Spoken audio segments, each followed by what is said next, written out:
Hello बच्चों, let us see this question. Two statements are given. One is labeled assertion A and the other labeled reason R.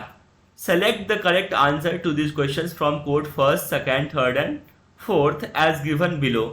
तो हमारे पास दो statements दिए गए हैं, जैसा कि यहाँ आप देख रहे हैं, असर्शन और reason.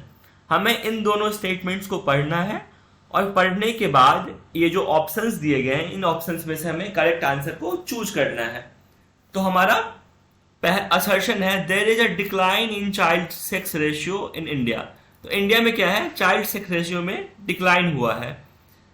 Indian parents prefer to have sons. Indian parents को प्रेफर करते हैं कि उनको लड़का हो.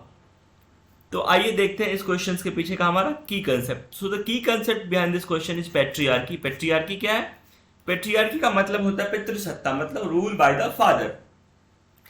This concept is used to refer to a system that values men more and give them power over women.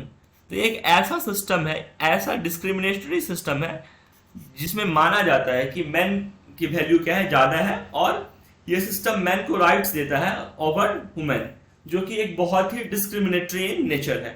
Now let us move to our question. Assertion हमारा है कि इंडिया में चाइल्ड सेक्स रेशियो जो है decline हो रहा है. Child sex ratio decline होने का क्या मतलब है? इसका मतलब ये है कि 1000 जो बॉयज हैं उन पे गर्ल्स की संख्या क्या है, कम है, अभी भी कम है. मतलब इसका सीधा मतलब है कि इंडियन पेरेंट्स जो है लड़कों को प्रिफर करते हैं, वो चाहते हैं कि उनके घर पे लड़का पैदा हो, इसीलिए चाइल्ड सेक्स रेशियो क्या है, कम है. तो ये दोनों स्टेटमेंट क्या है, सही है कि there is a decline in child sex ratio in India, yes, and reason behind is Indian parents prefers to have sons. ये दोनों स्टेटमेंट सही है. और स्टेटमेंट दूसरा जो है, रीजन जो है हमारा असर्शन का एक्सप्लेनेशन है. तो हमारा आंसर क्या हो जाएगा? Both A and R are true and R is the correct explanation of the assertion. So the final answer to this question is option first. Option first. I hope you understood it well. Thank you. Best of luck.